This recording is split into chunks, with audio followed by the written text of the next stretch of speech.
Mari kita satukan hati kita, saudaraku. Kita akan dengarkan kebenaran firman Tuhan yang akan menguatkan dan memberkati kita semuanya.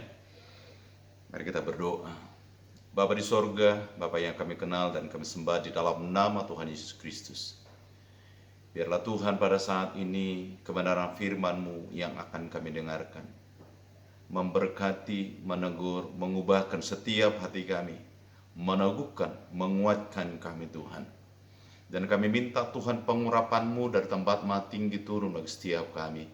Setiap kami yang mendengarkan dan akan membawa dampak bukan hanya kepada hidup kami, tetapi terhadap orang-orang sekeliling kami Tuhan. Terima kasih. Biarlah Tuhan berbicara lewat kebenaran firman-Mu. Dalam nama Tuhan Yesus. Amin.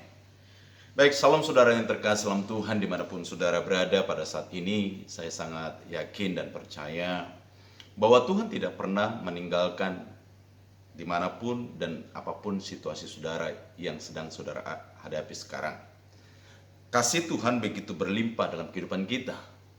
Dan oleh karena Dia mengasihi kita, Dia tidak akan pernah sekalipun meninggalkan saudara dan saya. Kebenaran firman Tuhan yang akan saya mau sampaikan pada saat ini masih berkaitan dengan saudaraku, apa yang dialami oleh kebanyakan orang, bahkan seluruh dunia sedang mengalami, yaitu mengalami apa yang disebut dengan masalah keterkepungan, masalah atau satu kondisi di mana umat manusia sekarang ini sedang mengalami ketakutan oleh karena apa yang kita kenal dengan pandemi COVID-19.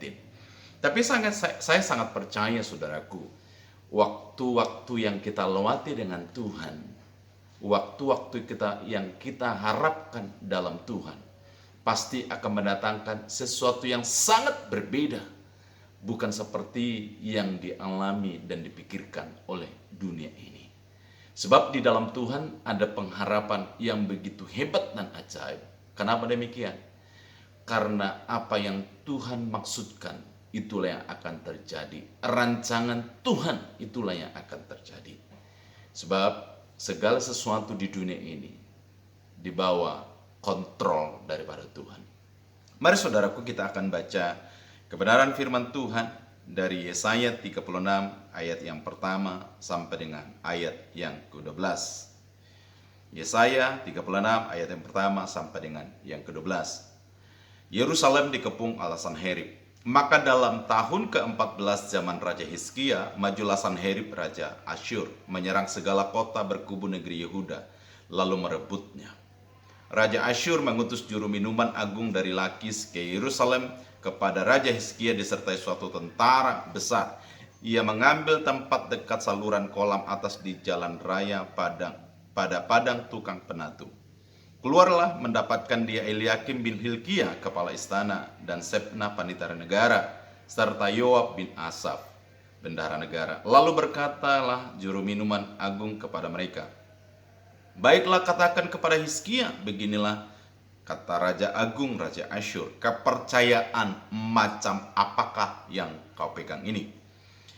Kau kira bahwa hanya ucapan bibir saja dapat merupakan rencana dan kekuatan untuk perang? Sekarang kepada siapa engkau berharap? Maka engkau memberontak terhadap aku. Sesungguhnya engkau berharap kepada tongkat bambu yang patah terkulai itu, yaitu Mesir, yang akan menusuk dan menembus dengan tangan orang yang bertopang kepadanya.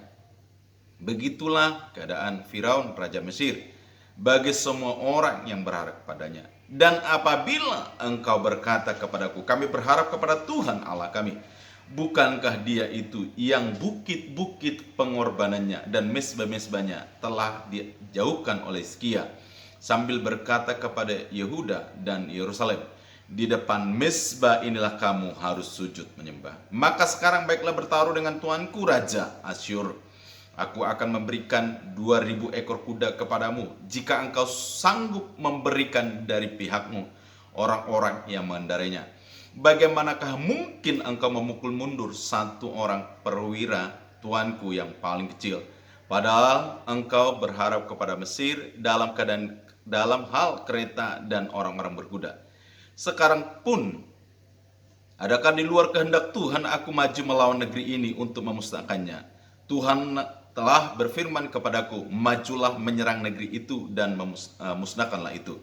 Lalu berkatalah Eliakim, Sebna dan Yoah kepada juru minum agung, silakanlah berbicara dalam bahasa Aram kepada hamba-hambamu ini, sebab kami mengerti, tetapi janganlah berbicara dengan kami dalam bahasa Yehuda sambil didengar oleh rakyat yang ada di atas tembok.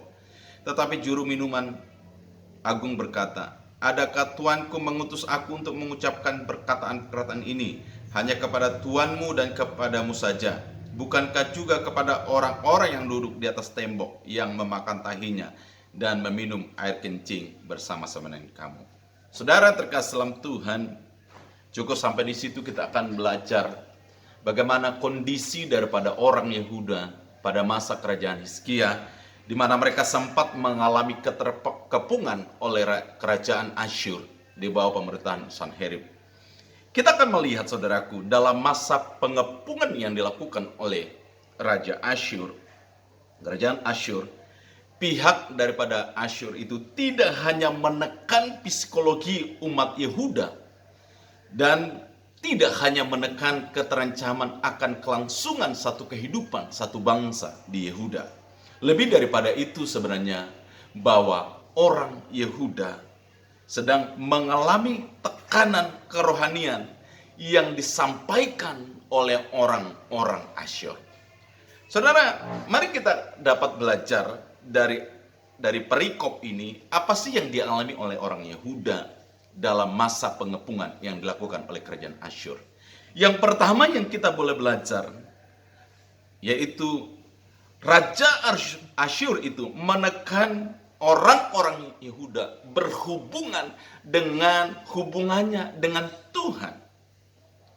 Di mana orang Asyur ini, kerajaan Asyur ini sedang mengatakan kepada orang Yehuda supaya mereka tidak mempercayai Tuhan yang disembah oleh orang-orang Yehuda.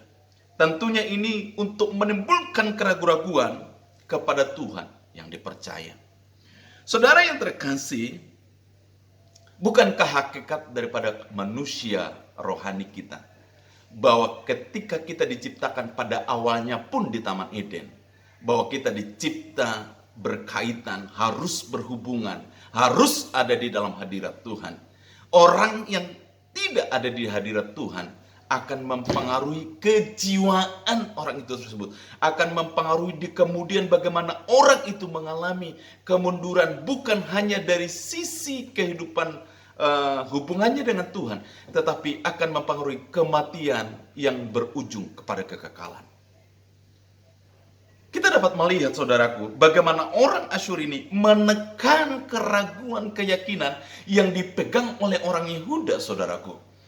Mereka sedang memberikan satu statement bahwa berharap kepada Tuhan itu tidak membawa apa-apa, tidak akan membawa dampak apa-apa kepada kehidupan bangsa Yehuda yang mereka kepung. Saudara, hakikat daripada manusia kita adalah ketika kita ditarik dari hadirat Tuhan, waktu kita ditarik dari hadirat Tuhan, tujuan akhirnya adalah adanya kematian. Kematian apa? Kematian dari sisi kerohanian. Jika rohani seseorang mati, maka pengharapan orang itu pun akan mati. Saudara, kata semangat di dalam bahasa Indonesia itu cuma kita mengenal namanya semangat gitu. Tetapi sebenarnya kita mengenal dua kata yang diartikan menjadi semangat. Yang pertama adalah excited dan yang kedua adalah enthusiast gitu. Antusias. Excited adalah bentuk semangat yang kita peroleh karena kita dipengaruhi, semangat kita dipengaruhi oleh sekeliling kita, mungkin keluarga kita, mungkin audiens yang kita hadapi, mungkin ada sesuatu yang kita lihat di luar sana yang membangkitkan motivasi kita, semangat kita, saudaraku. Itu adalah excited yang dipengaruhi oleh luar ke dalam. Sementara antusias yang juga diterjemahkan sebagai semangat adalah dari kata en dan theos.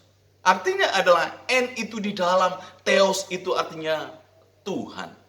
Adalah semangat yang muncul dari dalam keluar. Tentunya ini semangat yang karena Tuhan yang hidup di dalam kita, yang membangkitkan semangat. Tidak dipengaruhi oleh kondisi dunia sekelilingnya, tetapi dia mempengaruhi sekelilingnya untuk menyemangati sekelilingnya. Saudara, beberapa hamba Tuhan mengatakan begini, jika seseorang kehilangan keuangan, maka dia hanya kehilangan sedikit. Tetapi jika seseorang kehilangan kesehatan, dia kehilangan banyak. Tetapi yang parah adalah jika seseorang itu kehilangan semangat, dia kehilangan segala sesuatu. Nah, apa yang dilakukan oleh kerajaan Asyur? Orang-orang Asyur ini sedang menekan mentalitas, menekan hubungan daripada orang Yehuda dengan Tuhannya. Dalam rangka apa? Mematikan semangat.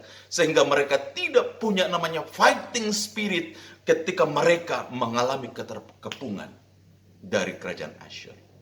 Hati-hati saudaraku. Ada banyak di lingkungan di luar sana yang sering kita dengar menimbulkan keraguan-raguan ketika mereka memberikan nasihat kepada setiap kita.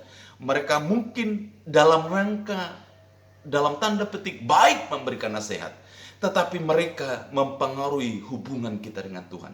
Hati-hati dengan banyak nasihat yang kita dengarkan. Yang kedua saudaraku yang kita mau pelajari dari perikop ini, apa yang sedang dilakukan oleh kerajaan Asyur kepada bangsa Yehuda, yaitu mereka sedang menekan pengharapan Yehuda supaya mereka tidak punya pengharapan seperti janji-janji yang Tuhan sudah berikan bagi orang Yehuda, bagi orang Israel. Dari awalnya Tuhan telah berjanji bahwa tanah mereka itu adalah tanah penuh susu dan madunya, saudaraku. Tetapi perhatikan, ketika mereka ditekan, apa yang dilakukan oleh kerajaan Asyur? Mereka berkata bahwa ada sesuatu kualitas kehidupan yang mereka miliki di tanah Asyur. Saudara, kita akan melihat di dalam Yesaya 36 ayat 16-20. Nanti kita akan melihat bagaimana kerajaan Asyur ini, orang Asyur ini mencoba menarik orang Israel atau orang Yehuda supaya keluar dari tanah Yehuda dengan menjanjikan tanah, yaitu tanah gandum dan air. Padahal Tuhan menjanjikan di tanah Kanaan itu kualitas yang jauh lebih baik. Perhatikan saudaraku, ketika orang lain memberikan satu statement atau mungkin nasihat bagi setiap kita, atau mungkin kondisi yang kita alami ini, di mana dunia sedang terkepung oleh satu keadaan atau satu penyakit, kita mulai ditarik, saudaraku. Ada penawaran-penawaran yang sebenarnya standar yang ditawarkan oleh dunia ini, bahkan mungkin orang-orang yang menasihati kita, standarnya itu kualitas keberadaannya di bawah daripada standar firman Tuhan. Saya teringat dengan apa yang Tuhan Yesus lakukan kepada Petrus. Waktu Petrus dipanggil oleh Tuhan di dalam Lukas 5 ayat 10. Tuhan Yesus berkata, demikian juga Yakobus dan Yohanes anak-anak Zebedeus yang menjadi teman Simon. Kata Yesus kepada Simon, jangan takut, mulai sekarang engkau akan menjadi menjala manusia. Yang awalnya Petrus dan teman-temannya adalah penjala ikan. Ketika mereka berjumpa sama Tuhan, ketemu sama Tuhan Yesus, mereka tidak lagi berurusan dengan menangkap atau menjala ikan, tetapi dinaikkan levelnya oleh Tuhan karena perjumpaan dengan Tuhan, yaitu menjadi penjala manusia. Di dalam Tuhan, kehidupan kita seharusnya mengalami kenaikan level. Mari kita memperhatikan saudaraku, bagaimana kita bisa keluar dari persoalan ketika kita mengalami tekanan. Apa yang harus kita pikirkan? Apa yang harus kita lakukan? Bagaimana supaya kita tidak mengalami keraguan-raguan tentang pertolongan Tuhan di masa-masa pandemi sekarang ini? Bagaimana kita tidak mengalami penurunan kualitas rohani di masa-masa sekarang ini. Yang pertama adalah kalau keadaan tekanan sedang engkau alami, mengadu sama Tuhan. Ngadunya cuma sama Tuhan. Ngadu sama Tuhan, tidak ada yang lain. Saudara, saya sering kalau di dalam mesbah keluarga yang kami alami, saudaraku, kami sering menaikkan satu pujian, doa mengubah segala sesuatu. Artinya ada satu komunikasi yang rutin dengan Tuhan, di mana kita mengadu sama seperti orang-orang Yehuda. Hizkia ini membawa persoalan bangsanya waktu mereka dikepung, bukan kepada Mesir, tetapi mereka mengadu kepada Tuhan. Saudara, gini, maaf, saya mau katakan, jangan lebay dengan persoalan kita. Jangan lebay dengan masalah kita. Jangan baperan dengan persoalan kita. Karena kenapa? Sebab Tuhan sedang menguji kita. Dalam arti bukan dari Tuhan ujiannya, tetapi Tuhan sedang mempersiapkan hidup kita untuk menaiki satu level, di mana kita di kemudian setelah kita menaik level, kita akan menemukan maksud daripada Tuhan mengizinkan setiap persoalan yang kita alami. Saudara, bukankah kadang-kadang kita sebagai umat Tuhan sering juga menemukan ketika ada satu situasi, satu ketekanan dialami, satu perasaan sedang dialami, tiba-tiba munculnya di mana? Di media sosial, di Facebook, di Instagram, dan lain-lainnya, saudaraku. Sehingga sampai semua dunia tahu tentang apa yang sedang kita alami. Seharusnya bukan demikian. Cuma satu pribadi, tempat di mana kita ngadu sama Tuhan. Saudaraku yang terkasih dalam Tuhan, jangan pernah tinggalkan tempat di mana engkau sedang disekolahkan oleh Tuhan. Jangan pernah tinggalkan lingkungan di mana Tuhan sedang menyembunyikan engkau, sedang membentuk kita, sedang memproses kita untuk lebih mengalami kedewasaan. Saudara, gini, persoalan atau ujian yang sedang kita hadapi, yang kita alami, akan berujung kepada berkat, saudaraku. Bagaimana ini terjadi? Gini, saudaraku, setiap kita mengalami ujian, itu dalam rangka naik level, naik tingkat, naik kedewasaan. Ketika kita sudah naik level, ketika kita sudah naik tingkat, tentunya di dalam tingkat yang lebih tinggi, di sana ada namanya tanggung jawab yang lebih besar. Di dalam tanggung jawab yang besar inilah, tentunya ada fasilitas yang tersedia untuk menanggung-jawabi tanggung jawab yang lebih besar. Dan kita menyebut sebenarnya berkat dari tanggung jawab. Saudara, saya mau katakan gini, banyak sekali saya sampaikan, kalau untuk mendapatkan, untuk mengejar berkat banyak, kejar tanggung jawab yang besar dalam Tuhan. Jika kita hanya memikirkan memberkati keluarga kita, maka Tuhan tahu bahwa kebutuhan kita adalah memberkati secukupnya untuk keluarga. Tetapi ketika kita mulai berpikir untuk memberkati satu gereja, memberkati satu kota, maka Tuhan pun akan memfasilitasi kita bagaimana kita bisa menanggung-jawabi satu gereja atau satu kota. Saudara, mari pikirkan hari-hari ini, saudaraku, lingkungan di mana kita berada. Mungkin 1 tahun terakhir, atau 3 tahun terakhir, atau mungkin 5 tahun terakhir. Di mana kita berada selama ini? Apakah lingkungan yang kita hidupi selama ini sering menarik kita, bukan semakin naik dalam level pengenalan akan Tuhan, tapi justru mengalami stagnan atau bahkan mengalami penurunan? Maka katakan bagi setiap kita, ayo come on, balik sama Tuhan, kembali sama Tuhan, kembali kepada lingkungan di mana Tuhan sesungguhnya ingin menempatkan kita untuk menaikkan level kehidupan kita lebih baik dan lebih baik. Saudara, yang kedua, bagaimana kita supaya tidak mengalami kemunduran dan keraguan-raguan dari Tuhan. Yang kedua adalah kita mesti baca firman Tuhan dan menghidupi apa yang kita baca, saudaraku. Saudara, gini, satu pohon itu kuat tentunya karena dia berakar kuat ke bawah. Firman Tuhan berkata begini, dari manakah pertumbuhan iman seseorang? Dari mendengarkan firman Kristus, saudaraku. Saudara, terlebih anak-anak muda gini, saya mau sampaikan bagi setiap anak-anak muda. Banyak pengajaran yang kita dapat lewat media sosial. Banyak mungkin khotbah yang kita dengarkan. Yes. Tapi alangkah prihatinnya kita bahwa apa yang didengarkan itu hanya berhenti kepada pengetahuan semata. Tidak berlanjut kepada gaya hidup dari apa yang ditahu, apa yang sudah didengar dari firman Tuhan. Hari-hari ini saudaraku, mari baca firman Tuhan dan menghidupi firman Tuhan. Kenapa kita harus menghidupi firman Tuhan? Sebab dalam firman Tuhan ada janji. Dalam firman Tuhan ada kekuatan. Di dalam firman Tuhan ada pengharapan. Saya punya satu statement, satu quote sebenarnya.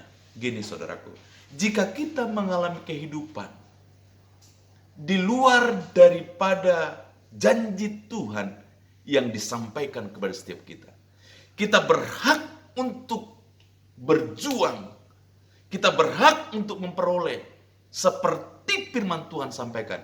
Dan sebenarnya kalau kita hidup di luar daripada janji Tuhan, ini waktunya kita kembali lagi kepada memegang kepercayaan kita kepada Tuhan. Sebab orang Kristen sesungguhnya harus hidup dalam berkat firman Tuhan. Saudara yang terkasih dalam Tuhan, dua hal ini, jika terjadi pengepungan terhadap hidupmu, pengepungan oleh karena tekanan, mungkin engkau sedang mulai mengalami keraguan-raguan, mungkin engkau sedang ditarik dari hadirat Tuhan, hati-hati. Kematian itu sedang mengintip hidupmu. Supaya itu tidak terjadi, secara sederhana, secara singkat, apa yang harus kita lakukan? Yang kita lakukan adalah, ayo banyak ngomong sama Tuhan, banyak komunikasi sama Tuhan, banyak doa, banyak memuji menyembah Tuhan, sampai hasrat hati kita kembali dipulihkan oleh Tuhan. Keintiman kita kembali terhubung dengan Tuhan. Yang kedua tadi, ketika kita baca firman Tuhan dan kita menghidupi firman Tuhan, apa yang Tuhan sampaikan, apa yang Tuhan janjikan, itu menjadi bagian kita. Tuhan Yesus memberkati kita. Tuhan, terima kasih buat berkat-Mu, terima kasih buat janji-janji-Mu, terima kasih buat firman-Mu yang boleh kami dengarkan pada saat ini. Sungguh sesuatu yang luar biasa ketika kami mengalami keterkepungan dengan kondisi sekarang. Kami diajarkan supaya kami banyak mengadu sama Tuhan. Kami kembali sama Tuhan, membangun kembali hubungan dengan Tuhan. Dan kami baca dan menghidupi firman Tuhan. Terima kasih buat semua berkat-Mu, kebenaran firman yang Kau berikan ke setiap kami. Dalam nama Tuhan Yesus, kami berdoa bersyukur kepada-Mu. Saudara kasih dalam Tuhan, angkat kedua belah tangan-Mu, pulanglah dan kembalilah kepada kehidupan-Mu. Kekasih-kekasih Tuhan, biji mata Allah, pulanglah dengan membawa berkat damai sejahtera yang berlimpah-limpah dari Bapa Surgawi di dalam Putra yang tunggal Tuhan Yesus dan persekutuan yang manis dengan Roh Kudus menyertai saudara mulai saat ini sampai Maranatha, bahkan sampai selama-lamanya. Tuhan Yesus memberkati kita semuanya. Amin. Tuhan Yesus memberkati. Selamat hari Minggu. God bless you.